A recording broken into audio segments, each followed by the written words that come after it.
USC beat Iowa 26-21 at home in the rain after trailing 21-10 at halftime. We've all heard Coach Riley talk about it throughout the week. Team needs to start fast, get out of the gate. That didn't happen. So whatever he said, I guess it doesn't matter because he's been saying it all year. The team just starts slow. I have a suggestion, and I think it's going to work. Whatever your halftime speech is, Coach, use it to start the game. It might make a difference.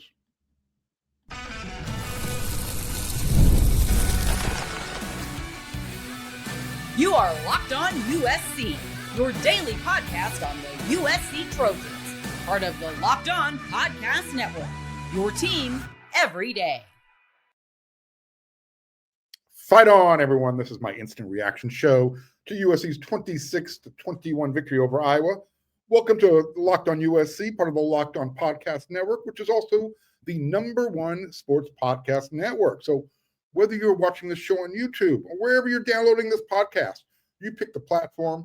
This show is always going to be free, and this show will always appreciate your support. Okay, so the Trojans definitely came out of the locker room for the second half with a completely different mentality than the one they started with. In the second half, let's start with the positive. They held Iowa to 108 total yards. 0 points, and they were averaging 6 yards per play against that Hawkeye defense that was given up coming into the game less than 4.5. So USC turned it up on the defensive side of the ball. They got their offense working a little bit, and you saw the result. The big thing from the defense, they held Iowa to, I think they were like 1 for 6 on 3rd and 4th down conversions in the second half. That was the statement they needed to make. This was a game where USC's offense had to feed off the defense's energy. Made it happen. So, again, whatever coach says at halftime, bottle that, put it on loop in the locker room because it needs to be said before every game, before each game begins. I mean, this was literally a tale of two halves for USC. I mean, I don't know. Does Iowa always take the ball if they win the coin toss? If they do, okay. If they don't, they did this time. They won the coin toss, and they wanted to go on offense first. And maybe that's because Kirk Ferentz knows that Coach Riley's team needs a few wake-up calls before they're ready to play. And I'm not exaggerating. This has been the norm throughout the season. I mean, Iowa won the coin toss. They wanted the ball first. Guess what? 7 plays later, they were leading 7-0. I guess is what I would say is if Coach Riley is going to implore the fan base to show up, especially in the rain, and he should be asking the fans to show up, rain or shine, the team needs to be ready to show up when the game starts as well, rain or shine, at home or on the road. I don't think that's a big ask. And I think Coach Riley would even agree, even as critical as I can be during the game. So for those of you who follow me on social media, especially on X, formerly known as Twitter, some of you are trying to clap back with, well, this aged well. Let me put that into context for some of you who don't follow social media, who aren't on X or Twitter. With 3 minutes and 24 seconds left in the first half, I tweeted this out. Lincoln Riley is getting outcoached on both sides of the ball just as much as his players are being outplayed on the field. USC trailed 21-7 at that point. Tell me where the lies are. Did USC look like they were ready to play the game? If you say yes, well, then you're just a blind homer. And I don't really care how much that offends certain people. Sometimes we have to take our head out of the sand and we have to look at the reality of things. We're 10 games in. USC shouldn't be starting slow at home. They just shouldn't. It's understandable when it happens on the road every now and then. But this has been the standard operating procedure throughout the season, home or away. So for those of you who came back, after the game was over with, oh, clown, what do you have to say now? Where's the follow-up? That was a first half specific tweet. And go ahead and point out where I was wrong. You can't. again, bottom line, USC got the win. That's that is the most important thing. Absolutely. But what I said in the first half and how the team performed has nothing to do with the second half. Again, we don't know what Coach Riley said in the locker room. I have a feeling he got into him. He probably leaned into the guys pretty hard. And he should. Because that was a poor effort. I mean, look, imagine this team starting this slow on the road next week at Oregon. Yeah, exactly. Now you understand where I'm coming from. I have a standard. If we hear the players talk about it, we hear the coaches talk about it. The standard is the standard. My standard does not match up with trailing 21-7 at home when there's so much on the line, especially in game 10 of the season. That doesn't make me a hater. That doesn't mean I'm not a fan of the team. It probably means I'm too much of a fan, if anything. But I don't think anybody could look me in the eyes. I know it's easy to do it from behind your computer screen, but I'm an easy person to find. You can't look me in the eyes and say, you know what, Mark? USC was doing okay. We knew it was in the bag the whole time. No, you didn't. Stop lying to yourself. The team cannot come out like that. And it's happening week after week after week. I asked Coach Riley after the game, you love the result, and you talked about it throughout the week. You got to, the team has to start quickly. Why is this becoming a habit? The last thing I want to hear from Coach Riley, and I know it's right after the game, he's not going to give you the answer you want to hear anyways, but I don't want to hear the whole Jeff Spicoli. I don't know. But that's where we're at. And maybe there isn't an answer. Maybe it's just, this is who the team is. And again, that's not a dig at Coach Riley. But that's what I hear when I don't know. I hear Jeff Spicoli talking to Mr. Hand from Fast Cards at Ridgemont High. I don't know. No, we got to get it figured out. Because if this happens next week on the road at Oregon, with so much at stake, it's going to get ugly. And it's going to be uglier than what it was in the first half of this game. So again, that doesn't make me a hater. Doesn't mean that I'm not a fan of Coach Riley. Far from it. What it means is this was game number 10. And the same issues show up every week, home or away. For example, the ineligible man downfield penalty. How many times are we going to see that happen to USC this year? I'm a massive fan of Keelan O'Connor. In fact, I was probably pumping this guy up before anybody else even knew who he was, before he earned his scholarship. If you're an everydayer of the show, you know that I'm always heaping praise on the walk-ons. He's no longer a walk-on. But Killian will be the first person to tell you that was a bad penalty. It's always sent me to take off a touchdown off the board or a big play or first down, whatever. It's these little things that are preventing USC from being a good team, a really good team, to being a great team by being able to put teams away early, because that's what great teams do. So again, bottom line, USC got the win, 26-21. They scored 16 unanswered points in the second half, and they held Iowa to 0, obviously. But the defense made more plays. They were in the right spot. And we're talking about what the defense did in the second half in the third segment. In the next segment, we got to talk about Makai Lemon. He is a machine. I mean, imagine USC in 2025 without Makai Lemon. Exactly. You're like, oh, no. We're going to talk about that coming up next.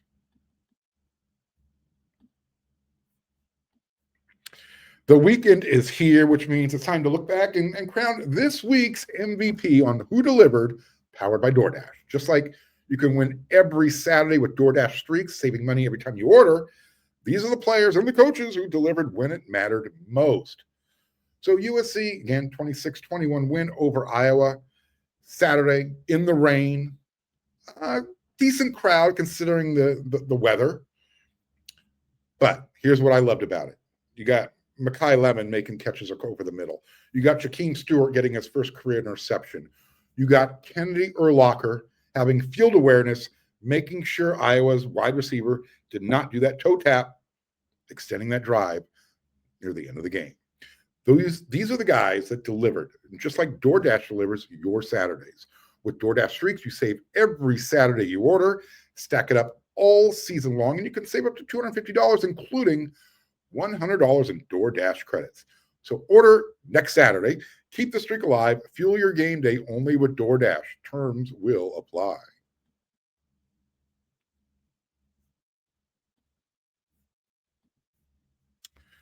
So I want to say thank you one more time for making Locked On USC your first listen every day. And thank you for making Locked On the #1 sports podcast network, period. All right, say it with me. Makai Lemon is a machine. That needs to be his nickname, the machine. He is amazing. I mean, last week, 11 catches for 163 yards. What did he do this week? He had a slightly lesser of a game. And when I mean slightly, I say that with as much sarcasm and tongue-in-cheek as possible. 10 catches, 153 yards, and a massive, huge fumble recovery. Right place, right time. I mean, it was necessary right there. Anytime you turn the ball over, you want to make sure you recover, but that was at a critical juncture of the game. Look, we know USC has sustained a bunch of injuries this season. Oh, by the way, Elijah Page went down again. We'll see what happens there. Oh, and by the way, USC lost both of their starting safeties in this game, Kamari Ramsey, Bishop Fitzgerald. We'll see how that plays out throughout the week. The running back room, right? It's down to what? King Miller, Brian Jackson. By the way, Brian Jackson had a great game. Not big numbers, but when USC is in that short yardage situation, especially at the goal line, number 21 is getting the ball, and number 21 is going to score 2 touchdowns. Brian Jackson they found a role for him. And again, my own personal opinion, I don't think he's 100% healthy. He was dealing with a turf toe, but he was hitting the hole harder this time. And again, 2 touchdowns. It's always going to go good. It's always going to look good in the scorebook, right? But back to Makai Lemon. I mean, the wide receiver room, that's been hurt, right? Zacharias Williams hadn't played. Prince Strawn, I think he's healthy, but he's not playing. You got 3 wide receivers that are in the rotation right now. Makai Lemon, Jacoby Lane, 2 new kinds. That's it. I mean, I don't want to think about what USC's offense looks like without Makai Lemon. It's crazy. I mean, I literally expect Makai Lemon to make a play when USC needs one the most, whether it's going across the middle and exposing his body. Did you see that hit he took? I mean, we talked about what Jaden Mayaba did last week, just kind of throwing his body out there, sacrificing his body for the team. Makai did the same thing. He went over the middle, came off both feet, went up high to get the ball. He knew he was going to get hit. He landed on his shoulder, head, whatever, got right back up, point first down, said, let's go. So again, whether it's going across the middle, just making the routine catch, Makai is probably going to end up leading the team in receptions and yards in the game, just like he did this time. Rarely does he get outperformed. Jacoby Lane, he also had a really solid performance, 7 catches, 65 yards. But yeah, at this point, I would say give Makai Lemon the Biletnikoff Award. That would be USC's 3rd. You had Marquise Lee. You had, the young man who came over from Pittsburgh, Jordan. And now Makai Lemon is, I think he's got to be the front runner, right? Got to be. So, yeah. I mean, Makai Lemon does all those things. And I want to come back to Jacoby Lane. He might not have had the big numbers like Makai. There's nothing wrong with 7 catches for 65 yards. But he also puts a lot of stress on the opposing secondary. I think he was able to generate a couple of pass interference penalties as well. But yeah, Makai Lemon over the middle, sideline, drag routes, outside, line him up outside, line him inside. have him, run those jet sweeps, come around for reverses. He does everything.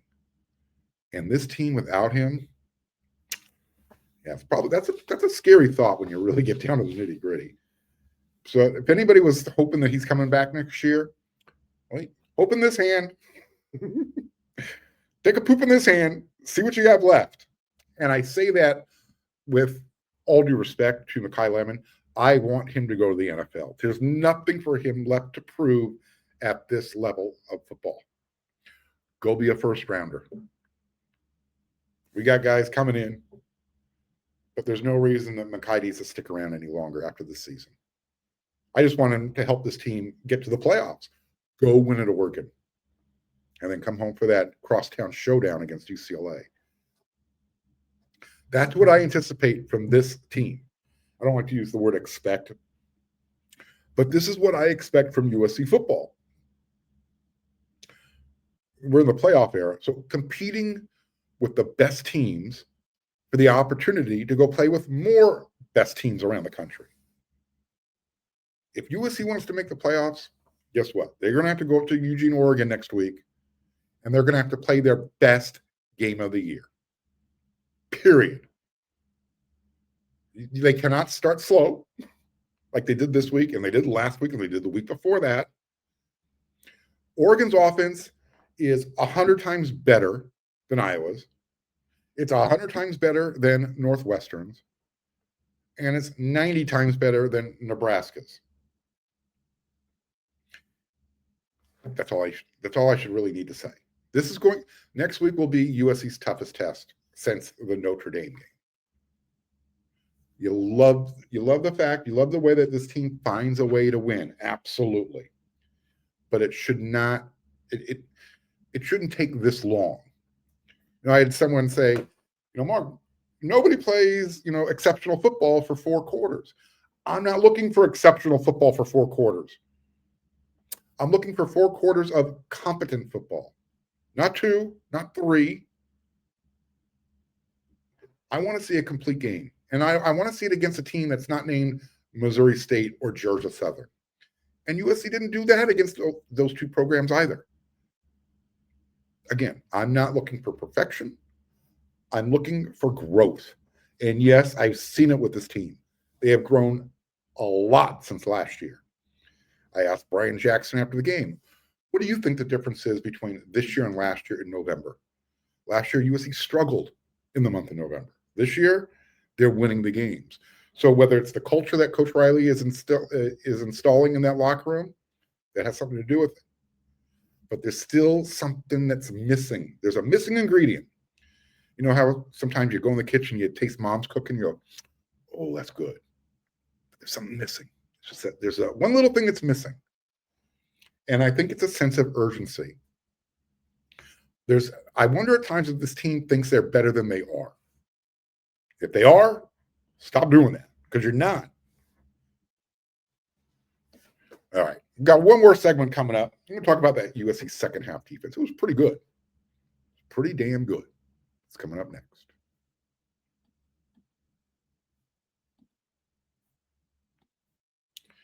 The NBA is back, and there's no better place to get in on the action than with FanDuel, the official sports betting partner of the NBA.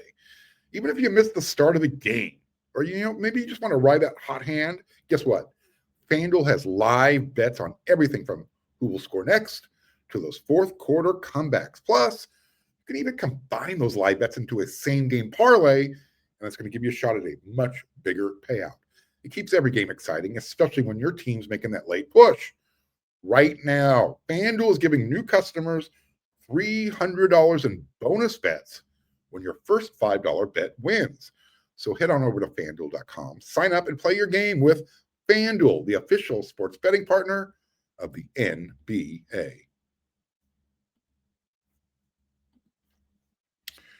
So, no Kamari Ramsey, no Bishop Fitzgerald, no problem. Next man up, you got Christian Pierce. You got Kennedy Urlacher. They came in and did a fantastic job. Yeoman's job. USC went to more of a traditional 4-3 defense. They were loading up the box. They're saying, Iowa, if you're going to beat us, you're going to have to beat us over the top. And even when USC had 8 in the box, Iowa was still able to run the ball for the most part. I mean, I'm just looking at some of these stats here for the game. Rushing 33 attempts for Iowa, 183 yards. It's pretty good. That's 5.5 per rushing attempt. On the flip side, for USC, not terrible. Could be a little bit better. 31 rushing yards for 122 yards. And you got to take some. There was also some sacks in there, so there was a couple of those that took yards off. Nevertheless, USC's defense kind of flexed when they had to, and that was in the second half. And eventually, the offense woke up, got things going. Think about it. USC did not take the lead until there was 13 minutes left in the game. And that happened because Jakeem Stewart, Thanos, got his first career interception. It was right in. It's funny, in my notes and observations report that I will be publishing over there at wearesc.com. Make sure you check that out on Sunday at some point. I said, right place, right time. Jakeem comes into the post-game presser. I was in the right place, right time. And he kind of elaborated on it a little bit. He said it's all about hustling, chasing the play, never quitting. That's what he did. Excuse me. Ball was thrown, bounced off of the Iowa receiver. Jakeem in his waiting hands. Boom. He said he was a little disappointed in himself that he didn't return it for a touchdown. But hey, there's only so many. He said there's only so many Jamal Jarrett's out there. Let me remind everybody, Jakeem Stewart, true freshman. And he's a young true freshman. He should still be playing high school football. He reclassified. But you can see his growth, the development. It's starting to come. He's on the field during crucial moments. He's on the field at the end of games. That's all you need to know. I mentioned Kennedy Urlacher. We talk about field awareness all the time, right? Well, late in the game, fourth quarter, there was that fourth down throw, under 2 minutes or so. It was a really good pass. And their receiver, Caden Weegan, if Kennedy Urlacher does not have the self-awareness to, you know what, this guy's up in the air, I'm riding him out of bounds before he comes down. How many of you watched the game last week where Indiana narrowly escaped against Penn State? Remember those 2 toe taps that their wide receivers had, one on the sideline and one in the back of the end zone? That one in the back of the end zone was just like this one, except Caden Urlacher got his body into it, and he made sure that the Iowa wide receiver didn't have the opportunity to get that done. Because of that play, USC got the ball back, and it was huge. So, yeah, it was a 4th down and 6. There was literally 1:59 to play. And had that ball been completed, I don't know if we're having the same conversation I'm having with you right now. Maybe USC's defense makes the stop. Maybe. Bottom line is they got the stop. So I'll call it a tie, but I think you got to lean a little bit to Thanos, to Jakeem Stewart. That was the play of the game. Because when he got his hands on the ball, it happened on 3rd and 4. That was Jakeem's first career interception, and it set up USC's first lead of the game. USC trailed 21-19 at that time. And then 40 yards later, Brian Jackson, he's punching it in for the game-winning touchdown. So, yes, the defense fed the offense. And I want to say, hey, you know what? Before I get out of here, again, this is just my instant reaction. I will be back again tomorrow with another episode. Marvin Powell III will join me. We'll get a little bit more in-depth, peel the layers back. This is just my instant reaction show, talking off the cuff, letting that emotion flow. Huge win. Massive win. I don't want to take anything away from this team, but that does not discount the fact that they have to do better. I'm not telling you or anybody anything they don't already know. But I'm not going to be a happy camper up in Eugene, Oregon next week if I have to watch that type of effort in the first half. Because, again, if you want to go up there and get the win and then make those playoff dreams a reality, improve to what, 9-2? And you're coming home for the crosstown showdown, chance to make the playoffs if you beat UCLA. It's not a guarantee they'll make the playoffs, but tell you what, they'll be in a pretty damn good position. All right, that's it for this instant reaction show. USC, the defense got the job done. They kept the team in the game. The offense finally found its rhythm. Jade Mayaba had a pretty solid game. I should probably throw that out there. What did he do? Jade Mayaba. Oh, just 23 for 32, 254 yards, and a touchdown. Really no bad throws. In fact, he was throwing some dimes.